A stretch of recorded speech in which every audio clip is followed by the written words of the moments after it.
வணக்கம். G news 24x7 செய்திகளுக்காக செய்தி வாசிப்பவர் உதயகுமார். சிறுவாபுரி பாலசுப்பிரமணிய சுவாமி திருக்கோவிலில் 3 மணி நேரம் காத்திருந்து பக்தர்கள் சுவாமி தரிசனம் செய்தனர். ராஜ அலங்காரத்தில் மூலவர் பக்தர்களுக்கு அருள்பாலித்தார்.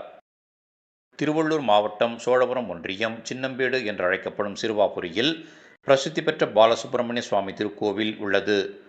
இன்று சித்திரை மாதத்தின் 2வது செவ்வாய்க்கிழமை என்பதால் இத்திருக்கோவிலுக்கு விடியற்காலை முதலே கட்டுக்கடங்காத வகையில் பக்தர்கள் கூட்டம் வந்த வண்ணம் இருந்தனர்.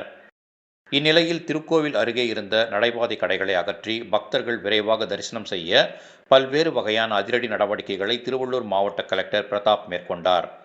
இருப்பினும் இன்னும் பல்வேறு இடையூறுகள் இருப்பதால் பக்தர்கள் சுமார் 3 மணி நேரம் காத்திருந்து சுவாமி தரிசனம் செய்தனர். செவ்வாய்க்கிழமை என்பதால் மூலவருக்கு பால், தயிர், விபூதி, சந்தனம், ஜவ்வாது, இளநீர், தேன் உள்ளிட்ட 16 வகையான திரவியங்களால் அபிஷேகம் செய்தனர். இதன் பின்னர் மூலவருக்கு ராஜ அலங்காரம் செய்தனர். இதனைத் தொடர்ந்து மகா தீபாராதனை காண்பிக்கப்பட்டது. கட்டுக்கடங்காத வகையில் கூட்டம் இத்திருக்கோவிலுக்கு வந்ததால் சுமார் 3 மணி நேரம் வரிசையில் காத்திருந்து பக்தர்கள் ராஜ அலங்காரத்தில் அருள்பாலித்த சுவாமியை தரிசனம் செய்தனர். கடந்த வாரம் 1 மணி நேரத்தில் சுவாமி தரிசனம் செய்தனர். ஆனால் இந்த வாரம் சுமார் 3 மணி நேரம் காத்திருந்து சுவாமி தரிசனம் செய்யும் பரிதாப நிலை ஏற்பட்டது.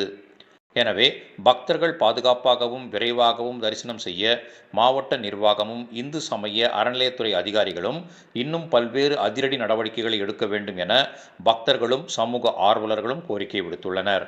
மேலும் புதுரோடு கூட்டுச்சாலையில் இருந்தும் அகரம் கூட்டுச்சாலையில் இருந்தும் திருக்கோவிலுக்கு போதிய அளவு மினி பஸ்கள் இயக்காததால் பக்தர்கள் அதிக கட்டணம் கொடுத்து ஆட்டோக்களில் பல்வேறு வகையான இன்னல்களுக்கு உட்பட்டு பயணம் மேற்கொண்டனர். எனவே சம்பந்தப்பட்ட துறை அதிகாரிகள் பக்தர்களின் வசதிக்காக விடியற்காலை முதல் இரவு வரையில் போதிய அளவு மினி பஸ்களை இயக்க வேண்டும் என கோரிக்கை விடுத்துள்ளனர்.